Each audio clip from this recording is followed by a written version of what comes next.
Hello, ਸਤਿ ਸ਼੍ਰੀ ਅਕਾਲ ਜੀ ਸਾਰਿਆਂ ਨੂੰ। ਮੇਰੇ ਚੈਨਲ 'ਤੇ ਤੁਹਾਡਾ ਸਾਰਿਆਂ ਦਾ ਸਵਾਗਤ ਆ। ਸੋ ਅੱਜ ਅਸੀਂ ਕਰਨੀ ਆ ਪੋਇਮ। ਇਹ ਕਲਾਸ 12th ਦੀ ਆ ਪੋਇਮ, ਠੀਕ ਹੈ, ਪੰਜਾਬ ਬੋਰਡ ਵਾਲੇ ਸਟੂਡੈਂਟਸ ਦੀ। ਪੋਇਮ ਦਾ ਨਾਮ ਹੈਗਾ ਆ ਦ ਇਕੁਇੰਗ ਗ੍ਰੀਨ, ਅਤੇ ਇਹ ਪੋਇਮ ਕਿਹਦੇ ਦੁਆਰਾ ਲਿਖੀ ਹੋਈ ਆ? ਵਿਲੀਅਮ ਬਲੇਕ ਦੇ ਦੁਆਰਾ, ਠੀਕ ਹੈ। ਸੋ ਕੁਛ ਲਾਈਨਸ ਜੋ ਕਿ ਫਸਟ ਐਂਡ ਮਤਲਬ ਸਾਰਾ ਅਸੀਂ ਇਹਨੂੰ ਪੜ੍ਹਾਂਗੇ, ਪੂਰੀ ਪੋਇਮ ਨੂੰ ਪੜ੍ਹਾਂਗੇ, ਸੈਂਟਰਲ ਆਈਡੀਆ ਕਰਾਂਗੇ। ਸੋ ਇਸ ਪੋਇਮ ਦੇ ਵਿੱਚ ਤੁਹਾਨੂੰ ਸਾਰੀ ਪੋਇਮ ਇਸ ਵੀਡੀਓ ਦੇ ਵਿੱਚ ਤੁਹਾਨੂੰ ਸਾਰੀ ਪੋਇਮ ਜਿਹੜੀ ਆ ਉਹ ਕਵਰ ਕਰਵਾ ਦਿੱਤੀ ਜਾਏਗੀ ਫॉर ਯਰ ਫਾਈਨਲ ਐਗਜ਼ਾਮੀਨੇਸ਼ਨ। ਅਤੇ ਹੁਣ ਹੀ ਕਹਿ ਦੇਵਾਂ, ਜੇ ਤੁਹਾਨੂੰ ਵੀਡੀਓਜ਼ ਮੇਰੀਆਂ ਅੱਛੀਆਂ ਲੱਗਦੀਆਂ ਤਾਂ ਜ਼ਰੂਰ ਕਮੈਂਟ ਦੇ ਵਿੱਚ ਦੱਸਿਆ ਕਰੋ, ਲਾਈਕ ਕਰ ਦਿਆ ਕਰੋ, ਸਬਸਕ੍ਰਾਈਬ ਵੀ ਕਰੋ ਅਤੇ ਹੋਰ ਸਟੂਡੈਂਟਸ ਨੂੰ ਵੀ ਰੈਕਮੈਂਡ ਕਰੋ। ਸੋ ਜੋ ਇਸ ਮੇਰੇ ਜੋ ਐਫਰਟਸ ਮੈਂ ਕਰ ਰਹੀ ਹਾਂ ਉਹਨੂੰ ਉਹ ਮਤਲਬ ਥੋੜ੍ਹਾ ਰਿਵਾਰਡ ਮਿਲ ਸਕੇ। ਓਕੇ, ਤਾਂ ਅਸੀਂ ਪੋਇਮ ਨੂੰ ਸਟਾਰਟ ਕਰਦੇ ਹਾਂ। ਸੋ ਪੋਇਮ ਦਾ ਫਸਟ ਜਿਹੜਾ ਸਟੈਂਜਾ ਉਹ ਕੀ ਆ? The sun doth arise and make happy the skies. ਕਹਿੰਦੇ ਸੂਰਜ ਜਿਹੜਾ ਉਹ ਕੀ ਆ? ਅਰਾਈਜ਼ ਮਤਲਬ ਉਹ ਉੱਗ ਚੁੱਕਾ ਆ, ਅਤੇ ਕੀ ਆ ਸਾਰੇ ਹੀ ਆਸਮਾਨ ਨੂੰ ਮਤਲਬ ਖੁਸ਼ ਕਰ ਰਿਹਾ, ਕਿਉਂਕਿ ਜਦੋਂ ਸੂਰਜ ਉੱਗਦਾ ਹੈ ਤਾਂ ਸੂਰਜ ਦੇ ਉੱਗਣ ਨਾਲ ਹਰ ਇੱਕ ਚੀਜ਼ ਚਮਕਦਾਰ ਅਤੇ ਸੋਹਣੀ ਲੱਗਦੀ ਆ ਸਾਨੂੰ। ਮਤਲਬ ਸਾਡਾ ਮਨ ਖਿਲ ਜਾਂਦਾ ਕਿ ਹਾਂ ਦਿਨ ਚੜ੍ਹ ਗਿਆ, ਕੰਮ ਸ਼ੁਰੂ ਹੋ ਗਏ, ਇੱਕ ਸਵੇਰਾ ਆਇਆ, ਇੱਕ ਨਵੀਆਂ ਆਸਾਂ ਲੈ ਕੇ ਆਇਆ। ਸੋ ਇਸੇ ਤਰ੍ਹਾਂ ਤੇ ਸਾਰੇ ਸਕਾਈ ਜਿਹੜਾ ਆ ਉਹ ਕੀ ਹੋ ਜਾਂਦਾ? ਹੈਪੀ ਹੋ ਜਾਂਦਾ। The merry bells ring to welcome the spring.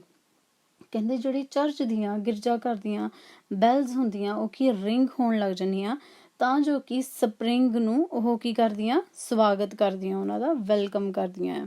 The skylark and ਥਰਸ਼। ਸਕਾਈਲਾਰਕ ਅਤੇ ਥਰਸ਼ ਬਰਡਸ ਦਾ ਨੇਮ ਆ। ਇਹ ਉਹ ਬਰਡਸ ਆ ਜਿਹੜੇ ਆਲਮੋਸਟ ਬੁਸ਼ਿਸ ਦੇ ਵਿੱਚ, ਝਾੜੀਆਂ ਦੇ ਵਿੱਚ ਰਹਿੰਦੇ ਆ, ਠੀਕ ਹੈ। The skylark and thrush, the birds of the bush sing loud around to the bells cheerful sound.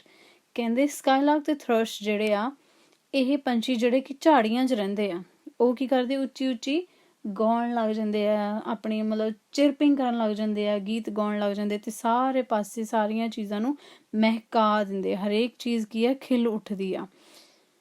While our sports shall be seen on the echoing green. ਕਹਿੰਦੇ ਇਹੋ ਜਿਹੇ ਮਾਹੌਲ ਦੇ ਵਿੱਚ, ਇਹੋ ਜਿਹਾ ਜਦੋਂ ਇਹ ਸੀਨ ਹੁੰਦਾ ਆ ਤਾਂ ਉਦੋਂ ਕੀ ਆ? ਬਹੁਤ ਸਾਰੇ ਲੜਕੇ ਲੜਕੀਆਂ ਨੂੰ ਤੁਸੀਂ ਖੇਲਦੇ ਹੋਏ, ਉਹਨਾਂ ਨੂੰ ਸਪੋਰਟ ਕਰਦੇ ਹੋਇਆ ਦੇਖਦੇ ਆ। ਕਿੱਥੇ? On the echoing green.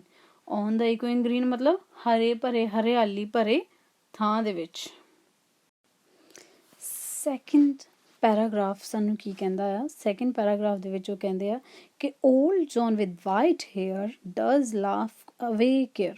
Old John means ਕਿ ਇੱਥੇ ਰਾਈਟਰ ਨੇ ਓਲਡ ਜੌਨ ਪਰਟੀਕੂਲਰ ਕਿਸੇ ਬੰਦੇ ਦਾ ਨਾਮ ਨਹੀਂ ਦਿੱਤਾ।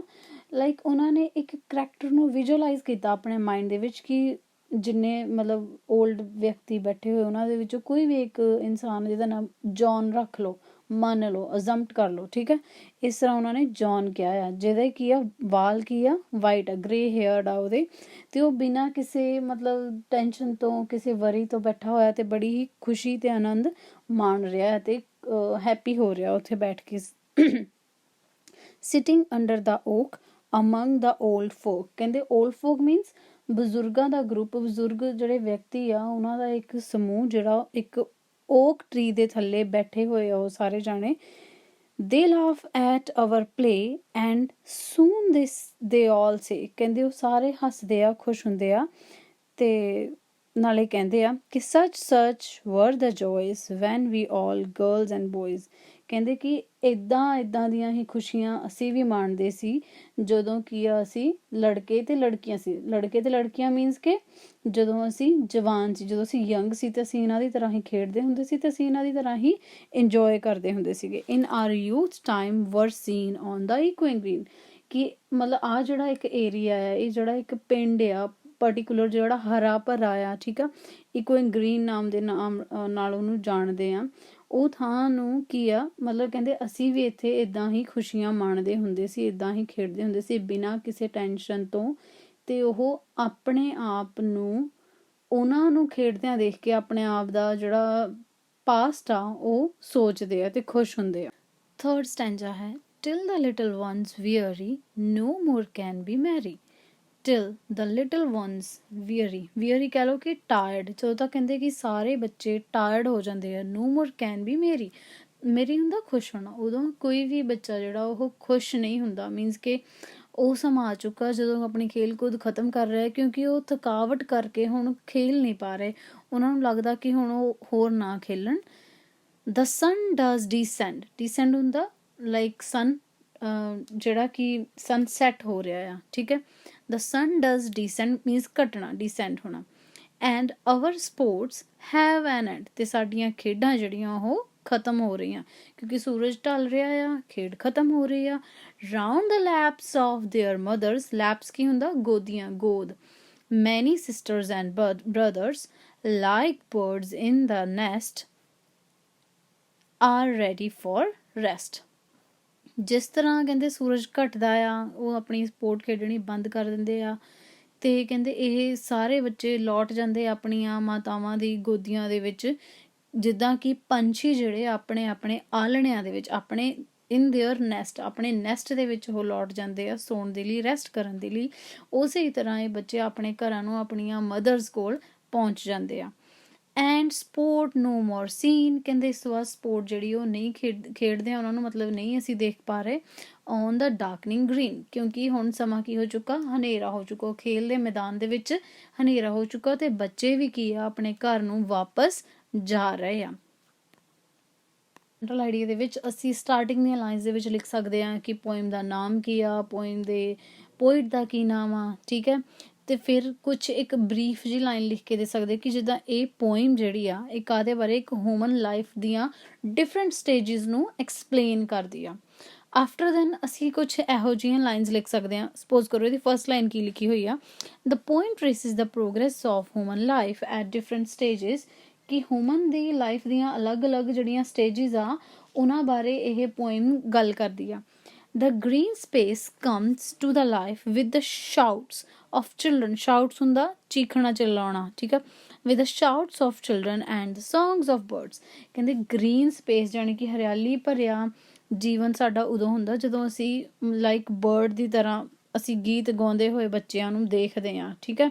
ਛੋਟੇ ਛੋਟੇ ਬੱਚੇ ਲਾਈਕ ਇੱਕ ਚਾਈਲਡ ਦੀ ਜਿਹੜੀ ਏਜ ਆ ਨਾ, ਉਹਨੂੰ ਗ੍ਰੀਨ ਇਹਨਾਂ ਨੇ ਕਿਹਾ ਹੈ, ਗ੍ਰੀਨ ਸਪੇਸ ਕਿਹਾ, ਕਿਉਂਕਿ ਬੜੀ ਕੰਫਰਟਿੰਗ ਹੁੰਦੀ ਆ, ਬੜੀ ਰਿਲੈਕਸਿੰਗ ਹੁੰਦੀ, ਬੜੀ ਸੂਦਿੰਗ ਹੁੰਦੀ ਆ, ਸਾਡੇ ਮਨ ਨੂੰ ਖੁਸ਼ੀ ਦਿੰਦੀ ਆ, ਠੀਕ ਆ, ਵੱਡਿਆਂ ਨੂੰ ਵੀ ਅਤੇ ਇੱਕ ਬੱਚੇ ਨੂੰ ਵੀ ਬਹੁਤ ਖੁਸ਼ੀ ਹੁੰਦੀ ਜਦੋਂ ਛੋਟਾ ਹੁੰਦਾ, ਕਿਉਂਕਿ ਅਗਲੀ ਲਾਈਫ ਦੇ ਵਿੱਚ ਜਾ ਕੇ ਉਹਨੂੰ ਦਿੱਕਤਾਂ ਹੀ ਆਉਂਦੀਆਂ।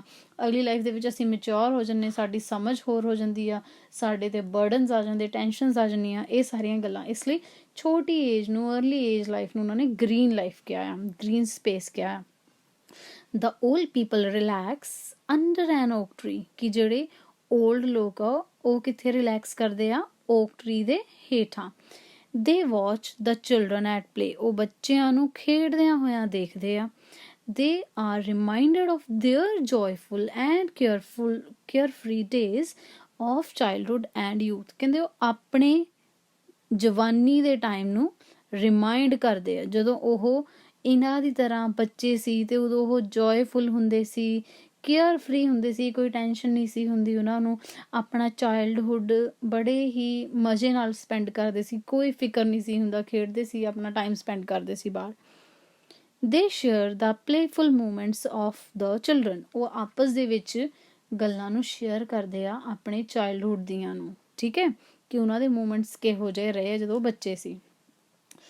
ਆਫਟਰ ਸਪੈਂਡਿੰਗ ਦ ਫਨ ਫਿਲਡ ਡੇ, ਕਹਿੰਦੇ ਇੱਕ ਸਮਾਂ ਸਪੈਂਡ ਕਰਨ ਦੇ ਮੀਨਸ ਕਿ ਜਿੱਦਾਂ ਉਹ ਇੱਕ ਫਨ ਫਿਲਡ ਡੇ ਜਿਹਦੇ ਵਿੱਚ ਬੜਾ ਹੀ ਉਹਨਾਂ ਨੇ ਇੱਕ ਫਨ, ਇੱਕ ਇੰਜੋਏਮੈਂਟ ਕੀਤਾ ਆ, ਉਸ ਚੀਜ਼ ਨੂੰ ਸਪੈਂਡ ਕਰਨ ਤੋਂ ਬਾਅਦ ਜਿਹੜੇ ਬੱਚੇ ਆ ਉਹ ਕੀ ਆ, the children return home at sunset, ਉਹ ਕੀ ਕਰਦੇ ਆ, ਆਪਣੇ ਘਰਾਂ ਨੂੰ ਵਾਪਸ ਮੁੜ ਜਾਂਦੇ ਜਦੋਂ ਸੂਰਜ ਕੀ ਆ, ਛੁਪ ਜਾਂਦਾ ਆ, ਕਿਉਂਕਿ ਉਹਨਾਂ ਦੇ ਘਰ ਜਾਣ ਦਾ ਸਮਾਂ ਆ ਚੁੱਕਾ ਹੁੰਦਾ। ਜਿੱਦਾਂ ਕਿ ਇੱਕ ਬਰਡ ਅਸੀਂ ਪੜ੍ਹਿਆ ਨਾ ਪੋਇਮ ਦੇ ਵਿੱਚ ਕਿ ਜਿੱਦਾਂ ਬਰਡਸ ਆਪਣੇ ਆਲਣਿਆਂ 'ਚ ਚਲੇ ਜਾਂਦੇ ਆ, ਉੱਦਾਂ ਬੱਚੇ ਵੀ ਆਪਣੀ ਮਾਂ ਦੀ ਗੋਦੀ ਦੇ ਵਿੱਚ ਚਲੇ ਜਾਂਦੇ ਆ। ਲਾਈਕਵਾਈਜ਼ ਦ old people go back to the lap of Almighty God after the sun of their life sets. Their life ਮਤਲਬ ਉਹਨਾਂ ਦੀ ਜ਼ਿੰਦਗੀ ਦਾ। ਇੱਥੇ ਬਜ਼ੁਰਗ ਲੋਕ ਆਪਣੀ ਜ਼ਿੰਦਗੀ ਨਾਲ ਕੰਪੇਅਰ ਕਰਦੇ ਪਏ ਆ ਕਿ ਜਿੱਦਾਂ ਕਹਿੰਦੇ ਬੱਚੇ ਆਪਣੇ ਮਾਤਾਵਾਂ ਦੇ ਆਪਣੇ ਮੰਮੀਆਂ ਦੇ ਕੋਲ ਚਲੇ ਜਾਂਦੇ ਨੇ, ਘਰ ਨੂੰ ਆਪਣੇ ਵਾਪਸ ਮੁੜ ਜਾਂਦੇ, ਉੱਦਾਂ ਇੱਕ ਬਜ਼ੁਰਗ ਇਨਸਾਨ ਆਪਣੀ ਜ਼ਿੰਦਗੀ ਨੂੰ ਭੋਗਦੇ ਹੋਇਆਂ ਇੱਕ ਅਲਮਾਈਟੀ ਗੋਡ, ਇੱਕ ਰੱਬ ਦੇ ਕੋਲ ਚਲ ਜਾਂਦੇ, ਰੱਬ ਦੀ ਸ਼ਰਨ ਦੇ ਵਿੱਚ ਚਲ ਜਾਂਦੇ, ਤੇ ਉਹਨਾਂ ਦੀ ਜ਼ਿੰਦਗੀ ਦਾ ਸੂਰਜ ਵੀ ਕੀ ਹੋ ਜਾਂਦਾ, ਡੁੱਬ ਜਾਂਦਾ। ਸੋ ਇਸ ਤਰ੍ਹਾਂ ਇਹ ਜਿਹੜੀ ਪੋਇਮ ਆ ਇਹ ਜ਼ਿੰਦਗੀ ਦੇ ਅਲੱਗ-ਅਲੱਗ ਫੇਜ਼ਿਸ ਨੂੰ ਡਿਫਾਈਨ ਕਰਦੀ ਆ। ਠੀਕ ਹੈ, ਕੁਛ ਇੱਦਾਂ ਜਦੋਂ ਆਪਾਂ ਸੈਂਟਰਲ ਆਈਡੀਆ ਲਿਖਦੇ ਹਾਂ, ਟਿਪ ਦੇਣ ਲੱਗੀ ਹਾਂ ਮੈਂ ਤੁਹਾਨੂੰ, ਜਦੋਂ ਵੀ ਸੈਂਟਰਲ ਆਈਡੀਆ ਲਿਖਦੇ ਹਾਂ ਕੁਛ ਜ਼ਰੂਰੀ ਨਹੀਂ ਹੁੰਦਾ ਕਿ ਤੁਸੀਂ ਜੋ ਮੈਂ ਹੁਣ ਤੁਹਾਨੂੰ ਆਹ ਲਾਈਨਸ ਲਿਖੀਆਂ ਪੜ੍ਹਾਈਆਂ ਤੁਸੀਂ ਇਹੀ ਲਿਖਣੀਆਂ। ਤੁਸੀਂ ਜੋ ਪੋਇਮ ਦੇ ਜਦੋਂ ਆਪਾਂ ਐਕਸਪਲੇਨੇਸ਼ਨ ਕੀਤੀ ਆ ਹੁਣ 3 ਸਟੈਂਜਾਸ ਦੀ, ਉਹਦੇ ਵਿੱਚੋਂ ਵੀ ਲਾਈਨਸ ਨੂੰ ਆਪਣੇ ਅਕੋਰਡਿੰਗ ਦੇ ਨਾਲ ਲਾਈਨ ਬਣਾ ਕੇ ਲਿਖ ਸਕਦੇ ਹਾਂ। ਠੀਕ ਹੈ, ਪਰ ਤੁਹਾਡੀਆਂ ਲਾਈਨਸ ਇੱਕ ਦੂਜੇ ਨਾਲ ਰਿਲੇਟ ਕਰਦੀਆਂ ਹੋਣ, ਤੁਸੀਂ ਇੱਦਾਂ ਲੱਗੇ ਕਿ ਤੁਸੀਂ ਕਹਾਣੀ ਦੱਸੀ ਆ, ਤੁਹਾਨੂੰ ਉਹਦੇ ਵਿੱਚੋਂ ਸਮਝ ਕੀ ਲੱਗਾ, ਉਹ ਬੇਸਿਕਲੀ ਉਹ ਹੁੰਦਾ ਸੈਂਟਰਲ ਆਈਡੀਆ ਕਿ ਇੱਕ ਪੋਇਮ ਪੜ੍ਹ ਕੇ ਤੁਹਾਨੂੰ ਉਹਦਾ ਅਰਥ ਕੀ ਸਮਝ ਆਇਆ। ਠੀਕ ਹੈ, ਤੇ ਹੁਣ ਅਸੀਂ ਕਵਰ ਕਰਦੇ ਹਾਂ ਸਟੈਂਜਾਸ। ਸਾਨੂੰ ਹਰੇਕ ਪੋਇਮ ਦੇ ਵਿੱਚ ਸਟੈਂਜਾਸ ਦਿੱਤੇ ਹੁੰਦੇ ਆ। ਇਸ ਪੋਇਮ ਦੇ ਵਿੱਚ ਸਟੈਂਜਾ ਦਿੱਤਾ ਹੋਇਆ, ਤੇ ਪਹਿਲਾ ਸਟੈਂਜਾ ਸੁਣੋ ਕੀ ਆ, the sun does rise and make happy the skies. ਉਹੀ ਸੇਮ ਲਾਈਨਸ, ਜਾਣੀ ਕਿ ਜਿਹੜੀਆਂ ਪੋਇਮ ਦੀਆਂ ਹੈਗੀਆਂ ਨਾ, ਉਹੀ ਸੇਮ ਲਾਈਨਸ ਵਿੱਚੋਂ ਕੁਛ ਇੱਕ ਲਾਈਨਸ ਉਹਨਾਂ ਨੇ ਉਠਾ ਕੇ ਉਹਨਾਂ ਦੇ ਅੱਗੇ ਕੁਐਸਚਨ ਦਿੱਤੇ ਹੁੰਦੇ ਆ। ਉਹ ਕੁਐਸਚਨਸ ਨੂੰ ਅਸੀਂ ਆਨਸਰ ਕਰਨਾ ਹੁੰਦਾ। ਬੇਸਿਕਲੀ ਤਾਂ ਹੁੰਦਾ ਇੰਗਲਿਸ਼ ਦੇ ਵਿੱਚ ਇਹ ਆਨਸਰ ਕਰਨਾ ਹੁੰਦਾ। ਬੇਸਿਕਲੀ ਇਹ ਕੁਐਸਚਨ ਬੱਚਿਆਂ ਨੂੰ ਤਾਂ ਦਿੱਤਾ ਹੁੰਦਾ ਤਾਂ ਕਿ ਜਿਹੜਾ ਐਗਜ਼ਾਮੀਨਰ ਆ ਉਹਨਾਂ ਵੱਲੋਂ ਇੱਕ ਤੁਹਾਨੂੰ ਇੱਕ ਜੱਜਮੈਂਟ ਆ ਕਿ ਬੱਚੇ ਨੂੰ ਰਾਈਮ ਜਿਹੜੀ ਪੋਇਮ ਆ ਉਹ ਸਮਝਣੀ ਵੀ ਆਈ ਆ, ਸੁਣਨੀ ਵੀ ਆਈ। ਉਹਨਾਂ ਨੇ ਚੰਗੀ ਤਰ੍ਹਾਂ ਇਸ ਚੀਜ਼ ਨੂੰ ਓਬਜ਼ਰਵ ਵੀ ਕੀਤਾ ਕਿ ਪੋਇਮ ਨੂੰ ਕਿੱਦਾਂ ਪੜ੍ਹੀਦਾ ਕਿੱਦਾਂ ਨਹੀਂ ਪੜ੍ਹੀਦਾ। So most of the first question ਆਹੀ ਹੁੰਦਾ, name the poem and the poet. ਠੀਕ ਹੈ, ਪੋਇਟ ਦਾ ਨਾਮ ਤੇ ਪੋਇਮ ਦਾ ਨਾਮ। ਮੋਸਟਲੀ ਹਰ ਇੱਕ ਜਿਹੜਾ ਸਟੈਂਜਾ ਆ ਉਹਦੇ ਵਿੱਚ ਉਹਨਾਂ ਨੇ ਪਹਿਲਾ ਕੁਐਸਚਨ ਮੋਸਟਲੀ ਪਾਇਆ ਹੀ ਹੁੰਦਾ। ਸੋ ਤੁਸੀਂ ਇੱਕ ਗੱਲ ਤਾਂ ਯਾਦ ਰੱਖਣੀ ਆ ਕਿ ਤੁਸੀਂ ਇਹ ਚੀਜ਼ਾਂ ਨੂੰ ਪੂਰੇ ਧਿਆਨ 'ਚ ਰੱਖਣਾ। ਲਾਈਨਸ ਪੜ੍ਹਦੇ ਸਾਰ ਹੀ ਤੁਹਾਨੂੰ ਪਤਾ ਲੱਗਣਾ ਚਾਹੀਦਾ ਕਿ ਇਹ ਲਾਈਨਸ ਕਿਹੜੀ ਪੋਇਮ ਨੂੰ ਰੈਫਰ ਕਰਦੀਆਂ, ਕਿਹੜੀ ਪੋਇਮ ਦੇ ਵਿੱਚੋਂ ਲਈਆਂ। ਤੇ ਜੇ ਸਪੋਜ਼ 7 ਪੋਇਮਸ ਆ ਬੁੱਕ ਦੇ ਵਿੱਚ, ਤਾਂ 7 ਦੀਆਂ 7 ਪੋਇਮਸ ਦੇ ਚੰਗੀ ਤਰ੍ਹਾਂ ਨਾਮ ਪਤਾ ਹੋਣੇ ਚਾਹੀਦੇ ਆ, ਉਹਨਾਂ ਦੇ ਪੋਇਟਸ ਦੇ ਨਾਮ ਤੁਹਾਨੂੰ ਯਾਦ ਹੋਣੇ ਚਾਹੀਦੇ ਆ। ਠੀਕ ਹੈ, ਇਸ ਲਈ ਇਹਦੇ ਵਿੱਚੋਂ ਜਿਹੜਾ ਪਹਿਲਾ ਕੁਐਸਚਨ ਆ ਉਹਦਾ ਤੁਸੀਂ ਪੂਰੀ ਤਰ੍ਹਾਂ ਫੁੱਲ ਮਾਰਕਸ ਲੈ ਕੇ ਪਾਸ ਹੋ ਹੀ ਜਾਓਗੇ। ਇਹਦੇ ਵਿੱਚੋਂ ਸਟੈਂਜੇ ਦੇ ਪਹਿਲੇ ਕੁਐਸਚਨ ਨੂੰ ਤੁਸੀਂ ਕਲੀਅਰ ਕਰ ਜਾਓਗੇ ਜੇ ਤੁਹਾਨੂੰ ਪੋਇਟ ਦਾ ਨਾਮ ਤੇ ਪੋਇਮ ਦਾ ਨਾਮ ਯਾਦ ਹੋਊਗਾ ਚੰਗੀ ਤਰ੍ਹਾਂ। ਠੀਕ ਹੈ, ਦੂਸਰੇ ਨੰਬਰ 'ਤੇ ਜਦੋਂ ਵੀ ਪੋਇਮ ਦਾ ਨਾਮ ਤੇ ਪੋਇਟ ਦਾ ਨਾਮ ਲਿਖਣਾ ਆ, ਮੈਂ ਆਲਵੇਜ਼ ਕਹਿੰਦੀ ਹੀ ਹਾਂ ਕਿ ਆਪਣਾ ਪਹਿਲਾ ਅਕਸ਼ਰ ਜਿਹੜਾ ਹੈਗਾ ਨਾਮ ਦਾ ਤੇ ਪੋਇਮ ਦੇ ਨਾਮ ਦਾ ਤੇ ਪੋਇਟ ਦੇ ਨਾਮ ਦਾ, ਉਹ ਕੈਪੀਟਲ ਹੀ ਹੋਣਾ ਚਾਹੀਦਾ। ਠੀਕ ਹੈ ਜੀ, ਸੋ ਸਾਡਾ ਫਸਟ ਕੁਐਸਚਨ ਦਾ ਆਨਸਰ ਕੀ ਹੋਊਗਾ, the poet is William Blake. So William Blake ਦੀ W ਐਂਡ B ਕੀ ਹੋਊਗੀ, capital. And the poem is the echoing green. So the echoing green ਜਿਹੜਾ ਆ ਇਹਦੇ ਵਿੱਚ ਦ T, ਇਕੋਇੰਗ ਦਾ E, ਗ੍ਰੀਨ ਦਾ G, ਇਹ ਕੈਪੀਟਲ ਹੋਣਗੇ। ਠੀਕ ਹੈ, ਔਰ ਤੁਸੀਂ ਵਿਲੀਅਮ ਬਲੇਕ ਨੂੰ ਤੇ ਦ ਇਕੋਇੰਗ ਗ੍ਰੀਨ ਨੂੰ ਇਹਨਾਂ ਨੂੰ ਡਬਲ ਕਾਮਾਸ ਦੇ ਵਿੱਚ ਰੱਖ ਕੇ ਲਿਖੋਗੇ ਨਾ ਤਾਂ ਤੁਹਾਨੂੰ ਮਤਲਬ ਜ਼ਿਆਦਾ ਇਫੈਕਟਿਵ ਲੱਗਦਾ, ਤਾਂ ਉਹਦੇ ਮਾਰਕਸ ਥੋੜ੍ਹੇ ਮਿਲ ਜਾਂਦੇ। ਟੀਚਰ ਨੂੰ ਇੱਦਾਂ ਹੁੰਦਾ ਕਿ ਜਲਦੀ ਨਜ਼ਰ ਆ ਜਾਂਦਾ। ਸੋ ਥੋੜ੍ਹਾ ਇੱਕ ਪ੍ਰੋਪਰ ਪੰਕਚੁਏਸ਼ਨ ਦਾ ਵੇ ਆ ਜਾਂਦਾ। ਓਕੇ, ਸੋ B ਸਾਡਾ ਕੁਐਸਚਨ ਕੀ ਆ, B ਕੁਐਸਚਨ ਹੈਗਾ, name the birds which sing to welcome the spring. ਉਸ ਪੰਛੀ ਦਾ ਨਾਮ ਦੱਸੋ ਜਿਹੜਾ ਪੰਛੀ ਸਪਰਿੰਗ ਸੀਜ਼ਨ ਦਾ ਵੈਲਕਮ ਕਰਦਾ। ਕਲੀਅਰਲੀ ਹੀ ਸਾਹਮਣੇ ਲਿਖਿਆ ਹੋਇਆ ਦ ਸਕਾਈਲਾਰਕ। ਇੱਕ ਚੀਜ਼ ਦਾ ਖਾਸ ਧਿਆਨ ਰੱਖਣਾ, ਬੱਚੇ ਕੀ ਕਰਦੇ ਆ, ਬੱਚੇ ਜਿੱਦਾਂ ਕੁਐਸਚਨ ਹੋ ਗਿਆ ਨਾ, ਇਸ ਕੁਐਸਚਨ ਦਾ ਡਾਇਰੈਕਟ ਨੀਚੇ ਆਨਸਰ ਬਸ ਇੱਦਾਂ ਹੀ ਲਿਖੇ ਆਉਂਦੇ ਆ ਦ ਸਕਾਈਲਾਰਕ। ਕਦੇ ਵੀ ਇੱਦਾਂ ਨਹੀਂ ਕਰਨਾ। ਰਿਮੈਂਬਰ ਕਿ ਤੁਸੀਂ 12ਵੀਂ ਕਲਾਸ ਦੇ ਵਿੱਚ ਆ ਤੇ ਇੱਕ ਅਕਸ਼ਰ ਲਿਖਣ ਦਾ ਤੁਹਾਨੂੰ ਆਨਸਰ ਨਹੀਂ ਮਿਲਣਾ ਉੱਥੇ। ਠੀਕ ਹੈ, try to make a proper line, ਇੱਕ ਸੈਂਟੈਂਸ ਲਿਖ ਕੇ ਆਓ ਜਿਹਦੇ ਵਿੱਚ ਤੁਹਾਡਾ ਆਨਸਰ ਸਮਝ ਆਵੇ। Okay, personally to be frank, ਜੇ ਮੈਂ ਇਕੱਲਾ ਦ ਸਕਾਈਲਾਰਕ ਚੈੱਕ ਕਰਾਂ ਨਾ ਤਾਂ ਮੈਂ ਅੱਧਾ ਨੰਬਰ ਤਾਂ ਉੱਦਾਂ ਹੀ ਕੱਟ ਲਵਾਂ, ਚਾਹੇ ਆਨਸਰ ਸਹੀ ਆ ਪਰ ਪ੍ਰੋਪਰ ਲਾਈਨ ਨਹੀਂ ਆ, ਡੈਫੀਨੇਟਲੀ ਮੈਂ ਨੰਬਰ ਕੱਟੂੰਗੀ। ਉਹਦਾ ਰੀਜ਼ਨ ਕੀ ਆ, ਕਿਉਂਕਿ ਇਹ ਇੱਕ ਲੈਂਗੁਏਜ ਦਾ ਪੇਪਰ ਆ ਅਸੀਂ ਲੈਂਗੁਏਜ ਦੇ ਪੇਪਰ ਦੇ ਵਿੱਚ ਇਦਾਂ ਨਹੀਂ ਕਰ ਸਕਦੇ ਕਿ ਮਰਜ਼ੀ ਨਾਲ ਜੋ ਦਿਲ ਕੀਤਾ ਉੱਦਾਂ ਲਿਖ ਦਿੱਤਾ। ਸਾਡੀ ਪ੍ਰੋਪਰ ਪੰਕਚੁਏਸ਼ਨ ਚੈੱਕ ਹੁੰਦੀ ਆ, ਹਰ ਇੱਕ ਚੀਜ਼ ਜਿਹੜੀ ਆ ਨਾ ਉਹ ਪ੍ਰੋਪਰਲੀ ਚੈੱਕ ਹੁੰਦੀ ਸਾਡੇ ਇੰਗਲਿਸ਼ ਦੇ, ਪੰਜਾਬੀ ਦੇ, ਹਿੰਦੀ ਦੇ ਸਬਜੈਕਟਸ ਦੇ ਵਿੱਚ, ਜਿਹੜੇ ਜਿੰਨੀਆਂ ਵੀ ਲੈਂਗੁਏਜਸ ਦਾ ਪੇਪਰ ਅਸੀਂ ਦਿੰਦੇ ਹਾਂ। ਸੋ ਇਸ ਚੀਜ਼ ਦਾ ਧਿਆਨ ਰੱਖਿਆ ਕਰੋ ਕਿ ਅਸੀਂ ਪੇਪਰ ਨੂੰ ਅਟੈਂਪਟ ਕਿੱਦਾਂ ਕਰਨਾ, ਠੀਕ ਹੈ। ਬਹੁਤੇ ਬੱਚੇ ਇਹ ਸੋਚਦੇ ਆ ਮੇਰਾ ਤਾਂ ਪੇਪਰ ਸੋਹਣਾ ਸੀ, ਮੈਂ ਬਹੁਤ ਸੋਹਣਾ ਲਿਖ ਕੇ ਆਇਆ। ਮੈਂ ਤੁਹਾਨੂੰ ਮੇਨ ਮਿਸਟੇਕਸ ਦੱਸਦੀ ਹਾਂ। ਮੇਰੇ ਪੇਪਰ 'ਚ ਤਾਂ ਕੋਈ ਮਿਸਟੇਕ ਹੀ ਨਹੀਂ ਸੀ, ਬਟ ਐਟ ਦੀ ਐਂਡ ਜਦੋਂ ਮੇਰੇ ਵਰਗਾ ਕੋਈ ਟੀਚਰ ਚੈੱਕ ਕਰਦਾ ਆ ਤਾਂ ਬਸ ਇਹੀ ਲਿਖਿਆ ਹੁੰਦਾ, ਮੋਟਾ ਮੋਟਾ ਮੇਨ ਲਿਖਿਆ ਹੁੰਦਾ, ਬਾਕੀ ਪ੍ਰੋਪਰ ਲਾਈਨਸ ਨਹੀਂ ਬਣੀਆਂ ਹੁੰਦੀਆਂ, ਜਿਹਦੇ ਕਰਕੇ ਮਾਰਕਸ ਕੱਟੇ ਜਾਂਦੇ ਆ। ਸੋ ਇਸ ਚੀਜ਼ ਨੂੰ ਆਪਣੇ ਦਿਮਾਗ ਦੇ ਵਿੱਚ ਰੱਖਿਓ, ਤੁਹਾਡੀ ਲਾਈਨ ਪ੍ਰੋਪਰਲੀ ਬਣਨੀ ਚਾਹੀਦੀ ਆ, ਤਾਂ ਤੁਸੀਂ ਅੱਛੇ ਮਾਰਕਸ ਲੈ ਕੇ ਪਾਸ ਹੋਵੋਗੇ। ਓਕੇ, ਤਾਂ ਅਸੀਂ ਲਾਈਨ ਕਿੱਦਾਂ ਬਣਾਵਾਂਗੇ ਫਿਰ ਗੈਸ ਕਰੋ। ਚਲੋ ਮੈਂ ਹੀ ਦੱਸ ਦਿੰਦੀ ਹਾਂ। The skylark and the thrush are singing songs to welcome the spring, ਕਿਉਂਕਿ ਦੋ ਬਰਡਸ ਬਾਰੇ ਦੱਸਿਆ ਹੋਇਆ ਨਾ ਉਹਨਾਂ ਨੇ, skylark and thrush। So proper line ਲਿਖ ਕੇ ਆਉਣੀ ਆ। C question, what purpose does the ringing of the merry bells serve in the poem? ਕਹਿੰਦੇ ਇਸ ਪੋਇਮ ਦੇ ਵਿੱਚ ਜਿਹੜਾ ਮੈਰੀ ਬੈਲਸ ਮਤਲਬ ਖੁਸ਼ ਜਿਹੜੀਆਂ ਬੈਲਸ ਆ, ਘੰਟੀਆਂ ਰਿੰਗ ਕਰ ਰਹੀਆਂ, ਇਹ ਸਾਰੀਆਂ ਚੀਜ਼ਾਂ ਦਾ ਪਰਪਸ ਕੀ ਆ, ਮੇਨ ਮਤਲਬ ਕੀ ਹੈ ਇਹਨਾਂ ਚੀਜ਼ਾਂ ਦਾ, ਇਸ ਲਾਈਨ ਦੇ ਵਿੱਚ ਕੀ ਇਹਨਾਂ ਤੋਂ ਸਾਨੂੰ ਪਤਾ ਲੱਗਦਾ ਆ।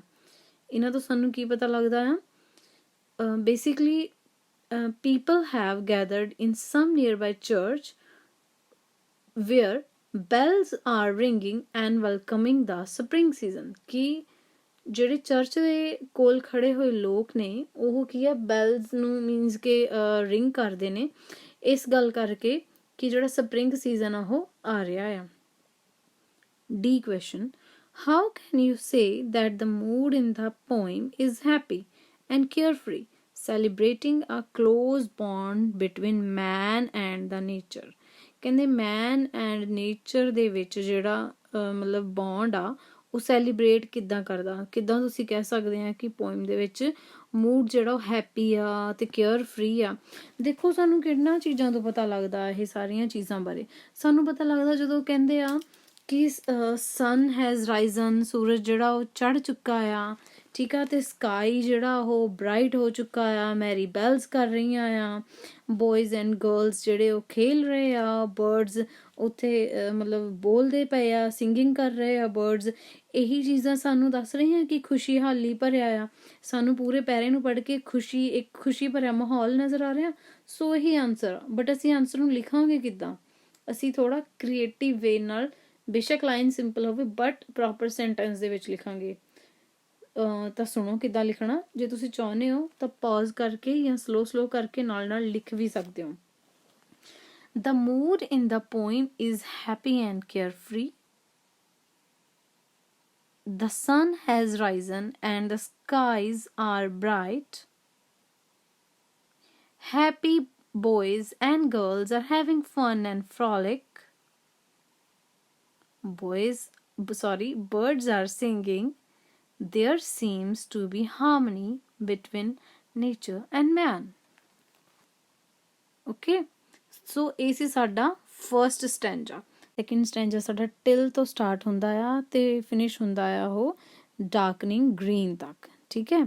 ਸੋ ਅਸੀਂ ਫਸਟ ਕੁਐਸਚਨ ਅੰਡਰਸਟੈਂਡ ਕਰਦੇ ਹਾਂ। ਫਸਟ ਕੁਐਸਚਨ ਕੀ ਆ, what do the words weary, descend and rest suggest.